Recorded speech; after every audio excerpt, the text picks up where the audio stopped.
you.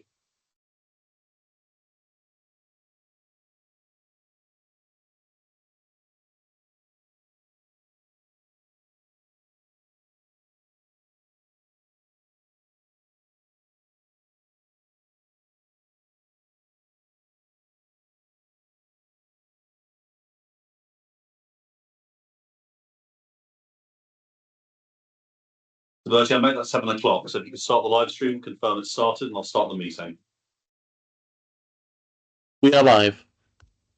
Excellent. Well, good evening and welcome to this meeting of the Vale White Horse Planning Committee. I'm Councillor Max Thompson. I'll be chairing this meeting. This meeting is being held at our office in Abbey House, Abingdon.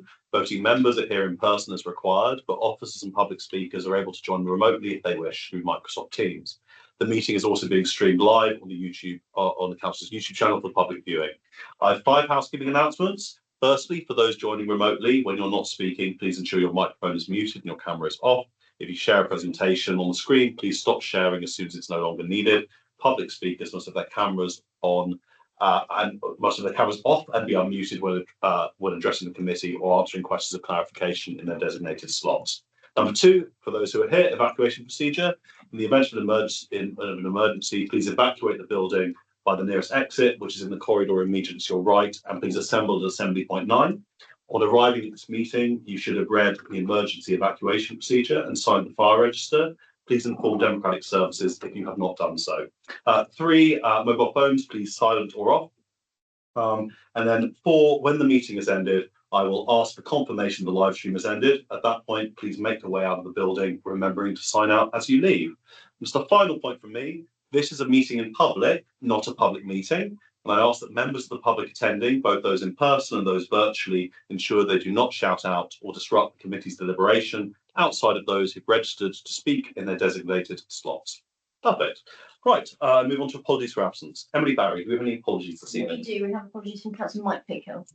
Thank you very much. And could you please take a roll call? Absolutely. Councillor Ron Batstone? Here. Councillor Cheryl Briggs? Yeah. Councillor Jane Hannaby? Here. Councillor Scott Morton? Here. Councillor Rob Madison? Here. Councillor Jill Rayner? Here. Councillor Malshaw? Here. And Councillor Max Thompson? Yeah, thank you very much. I now turn to the minutes of the meeting held on the 8th of May. Are there any comments on those minutes? Councillor Halsey.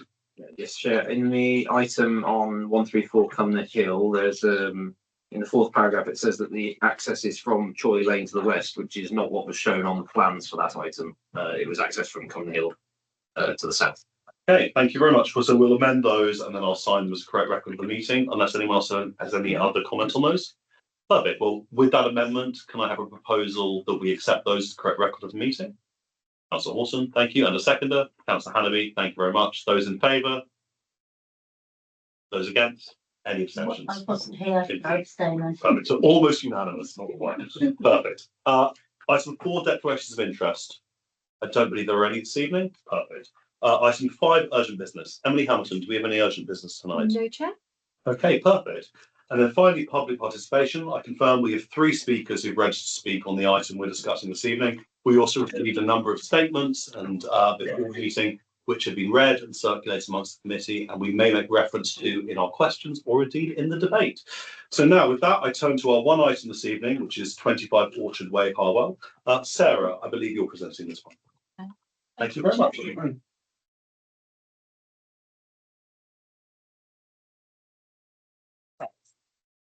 So this application was deferred by a committee at its meeting on the 8th of May for a site visit. It's an application for reserved matters. Outline permission with approval for access was granted in 2021 for up to 5 dwellings. This application is therefore only considering matters of appearance, layout, scale and landscaping.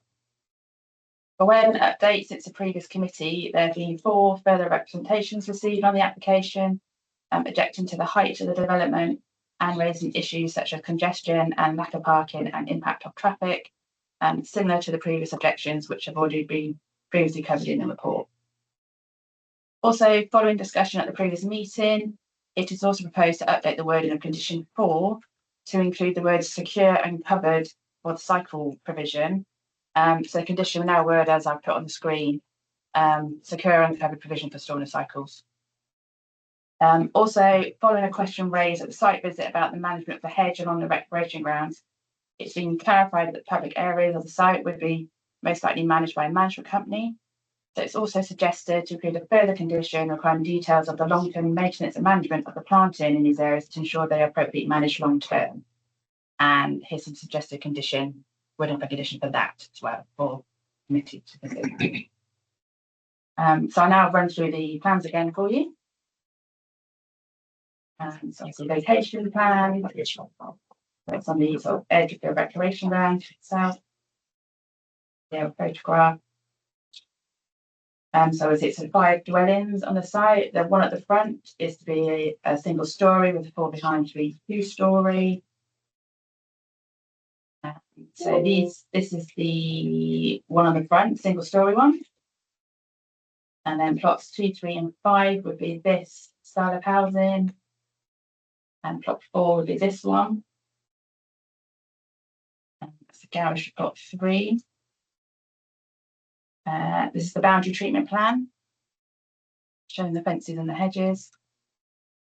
And this is the landscaping plans. There are 2 landscaping plans showing the proposed planting. Both of them, the plant schedule. And then there's also a sweat path. So this is showing that the council waste vehicle can turn within the site. So that's 11.6 metre vehicle can enter and exit. These are some visuals that are provided in the application. And these are just some of the photos just running through again. Obviously the rear of the existing dwelling, the rear of the garden. That's looking towards Armstrong Close, so towards the north of the site. And then that's looking towards the recreational ground. That's the front of the site. And that's looking back along Orchard Way towards the site. That's looking from the access to the site to the left and to the right. So this is the bungalows to the left of the site to show you what's in the area. Obviously to the other side of the site. And obviously further along Orchard Way, and then you've got bungalows one side, 2-story on that side. That's on number 27's garden. So you can see they've got Armstrong Close on one side, and on the other side would be the application site. And these are from the recreation ground, looking towards the site. And then that's a bit further away near the 8417. Looking back across. So obviously the principal developer in the site, Factor 5, and the access has been approved under the outline. So these matters are not for reconsideration. It's just to consider the reserved matters of appearance, scale, layout, and landscaping. Overall, it's considered the proposal will not be harmful to the character area. It would meet neighbouring media standards set out in the design guide. There's sufficient parking to meet parking standards. So subject to the conditions, it's being recommended for approval. Thank you, Chair. Excellent. Thank you very much. I'm sure we'll return to you for some questions once we've heard from our speakers this evening. Excellent. Well, our first speaker is it Councillor Paul Looper from Harwell Parish Council? Please. Thank you very much. Thank you. Thank you, John. You'll have 3 minutes as and when you're ready. So Harwell Parish Council continues to maintain its fundamental objection to this development, which is that it is out of keeping both in style and size. Existing housing in the immediate area. The strength of feeling on show at the public consultation held earlier this week, attended by close to 30 local residents regarding the new reserved matters application, served to reinforce these objections. The same issues were raised.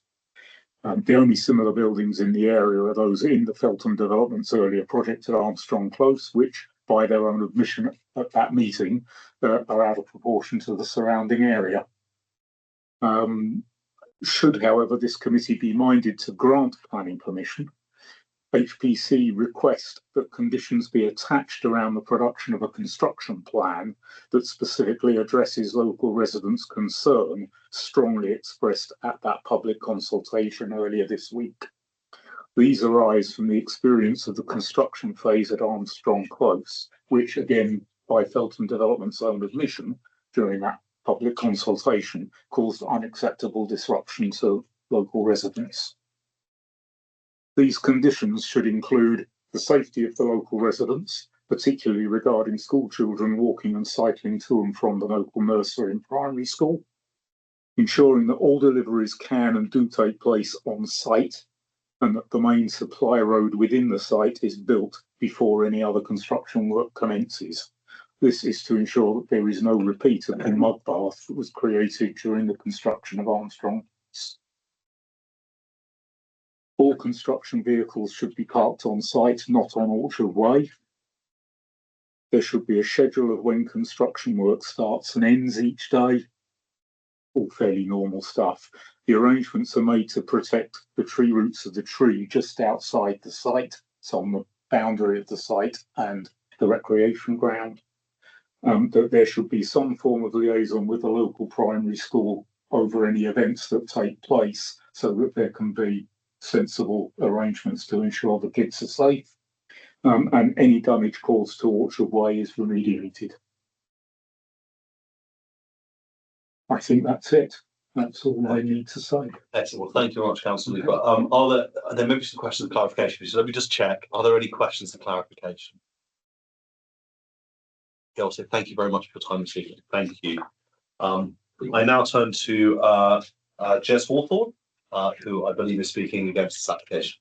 Mr. Hawthorne. Excellent. Well, as I've also got 3 minutes when you're ready. Hello, thank you for your time. Obviously, I was here before, and I'll try not to go over too much that I mentioned in the past. Firstly, it's paramount to acknowledge that the proposed development is starkly out of character with its surroundings. And I do hope this became apparent during your site visit. The photographs tend to foreshorten the angle and sort of hide it. It's hard to bring your eye to that level. All the existing homes along the recreation ground side of Orchard Way are single-storey bungalows. The introductory development of this size and height would completely out of character with the area. The height and dominance of Armstrong Close stands out starkly with everything else that is around it. It's particularly notable as you drive along A417, it draws your eye to it, and then it does stand out.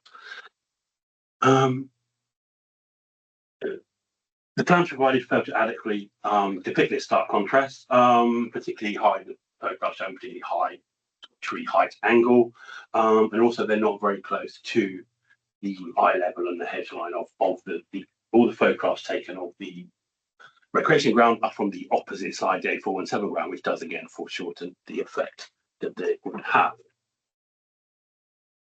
The bungalow design itself, in my opinion, dwarfs those around. I think it's got a chimney height of, if I've read the plans correctly, 7.1 meters, and a ridge line of 5.8.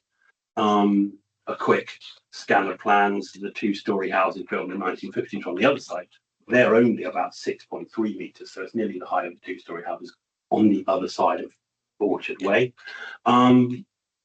It's also interesting that earlier applications along that side of Orchard Way, one of which was highlighted in one of the submissions to this application, or to, it's worth noting there is another application following up behind this one now, where people wishing to build a two-storey house along that side of Orchard Way were told, no, amend the plans because it will be a detriment to the village amenity. I can't really exact, but that was along that line. So planning officers are always quoting policies, guidelines and previous applications and what's been said before, and I think that should stand in this case. It's worth noting that I think the multiple applications that have gone in on this site have confused local residents. Local residents are not professionals. I'm an amateur. They're all amateurs. They do not understand the system. 30 seconds. And sorry, I'll keep going. However, I would like to reiterate from a personal point of view, I lived at 33 Orchard Way, which is right in the corner of the Armstrong Close. It was chaos.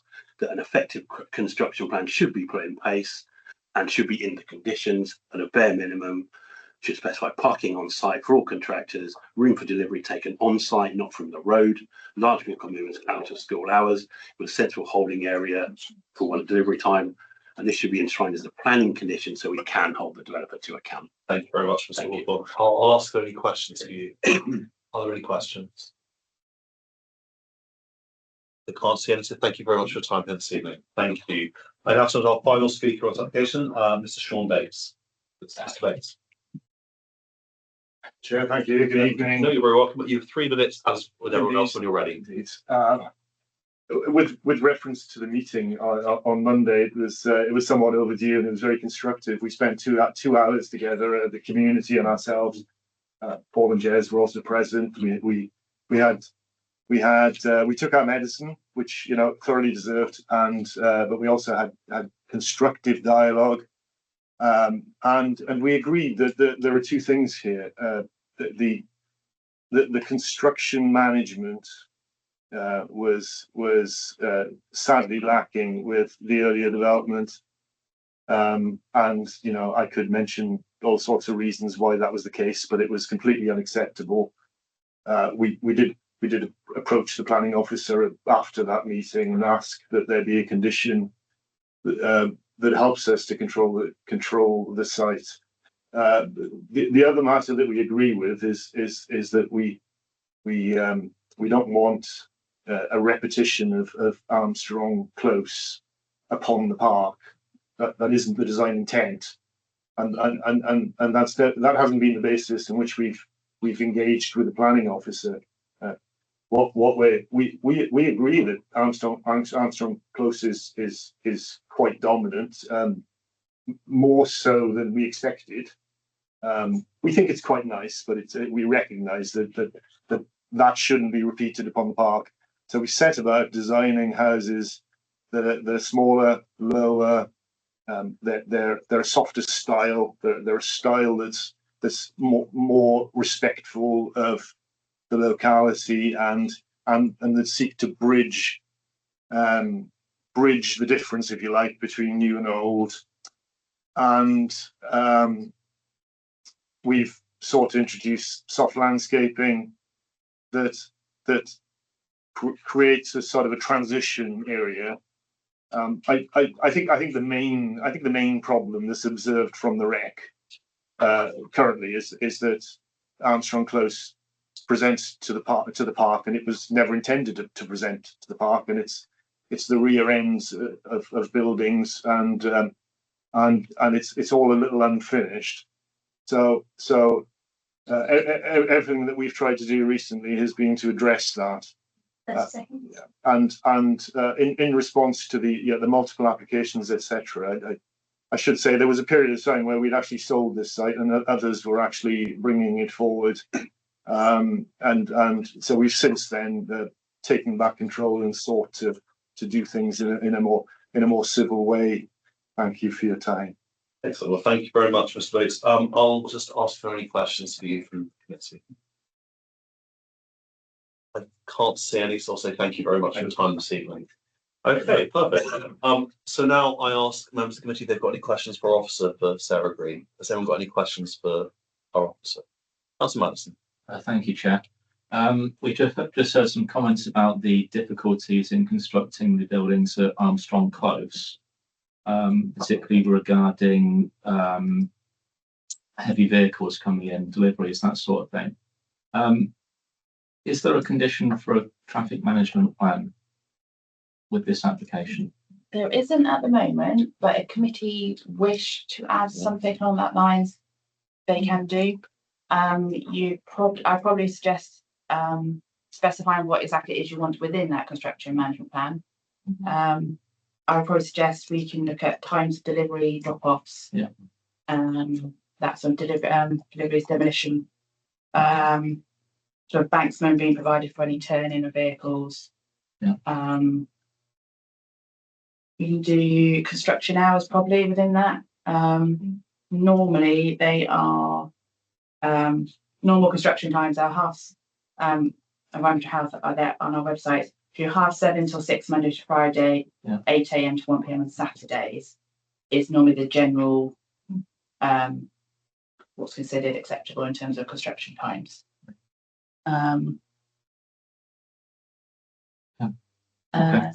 Deliveries. Delivery, we can specify delivery times.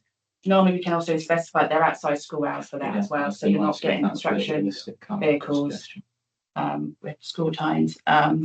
You can include parking on the site or mixed space and parking on the site, but obviously it's a public road, so we can't prevent parking on the public highway, but we can provide make sure there is space on the site to I mean, oh, maybe I should have asked this earlier, but I would have thought you normally would make the road before you start work on buildings on this sort of site anyway. There was a comment earlier that didn't quite happen at Armstrong. I mean, I wasn't involved in that application, so I Yeah, I wouldn't should have know, asked my chap up, but they would have to obviously, yeah, do some sort of access or something to. is that something that can be covered in a condition, or is that not? Wouldn't normally Yeah. of this size of thing, Is it something we put in as an informative, or that we're concerned about this? I mean, I think if it's not something we put in as a condition, it's something we can note in the minutes or put in as an informative that we think that would be wise. yeah, if you wish Even to if do we can't condition it fully. Yeah, Councillor. Yeah, I've again looked at highways and highways have made no objection. So it would be the normal situation that would be expected from any damage to be put right, etc. And we have got the wheel wash as standard. Yeah, I isn't can it? add that. That could be part of your wish that. Yeah, okay. Are there any further questions for our officer on this application? I think I just want to say thank you so much for attending the site visit with us. I found it incredibly helpful. So I just right. If there are no further questions for our officer, I will call for a motion on this application. Would someone like to put forward a motion? Then we can debate that.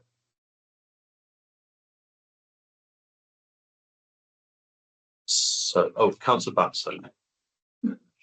Yes, I would propose that we accept this this application with the additional conditions, which is the covered cycle path. There was one other Landscaping the management. landscaping management, and particularly fairly strong condition on the construction management of construction.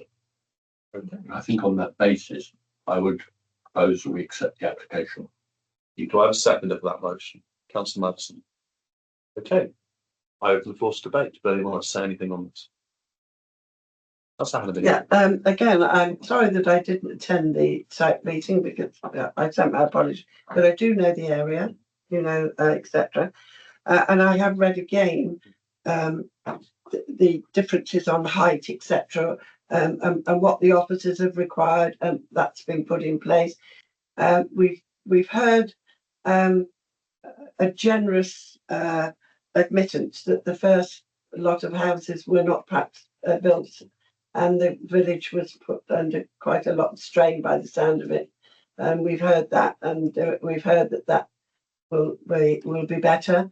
And I do believe that these houses, once they're up, will be acceptable. Okay, anything further? Councillor Wilson.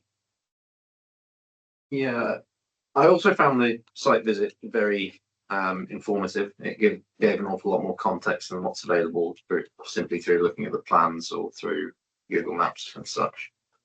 An awful lot's been made about the bungalow at the front of the plot. Actually, to me, that is relatively in keeping with the area. It is a bit bigger than the ones either side of it, but the next one down the road is noticeably taller than others. It is a lot bigger than the bungalow that's there at the moment, but the present building is actually quite a lot shorter.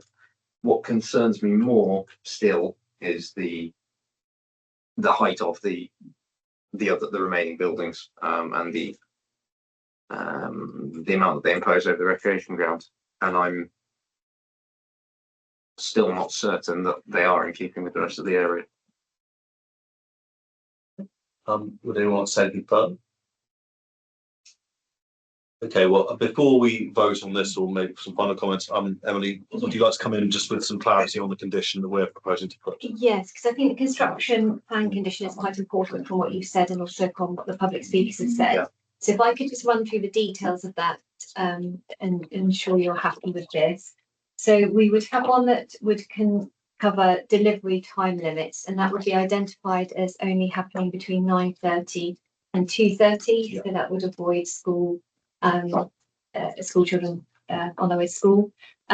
Deliveries to be made onto the site as requested. It would also include details around wheel wash and sort of mud on the road and clearing that. Construction vehicles, a space to be identified for those to park on site, but as Sarah said, we can't actually prevent if additional vehicles do park on the road. A construction hours to be included within that, which would be 7:30 till 6 p.m. Monday to Friday, 8 to 1 on a Saturday, and a reversing manager or persons to oversee safe reversing and access onto the site. Does that sound sort of satisfactory? Councillor Buxton, what's the proposer? Sounds reasonable to me. I don't know if anybody can think of any other positions. Pretty much in line with what I have in mind. Yeah. Okay. Can I just clarify what is at what point does it stop being construction and go on to, I guess, fitting out internals and stuff? We would still class that, so any point at which until it's complete, Okay. we would still class that as construction. Thank you. May I also say that we have a highways enforcement officer. So if there is any difficulties with roads, etc., and we've had to use those on Grove site many times, but it will come out and they can stop builders building. They can actually say, right, until this is sorted, no more vehicles on the site, etc. So they have got quite a lot of powers, and I think that we could use that should we need to. Okay, would anyone like to say anything further before we vote on this application? But on the height of the buildings, if I may, I think that they made a real effort to bring those down to design, because that was one of the issues, I think, was it not? Okay, anything final? In which case, I'm suggest we vote on this application. So we have a motion in place to approve this application with the extra conditions that we've highlighted in the meeting. All those in favour? Those against? Any abstentions? That carries. Thank you very much. Okay, well, I'd just like to say thank you very much to all of our speakers this evening. Thank you to our officer. Thank you to those. Thank you for organising the site visit, and thank you to all members of the committee as always. So with that, I close the meeting. And Bertie, if you could confirm the meeting has been live stream has ended.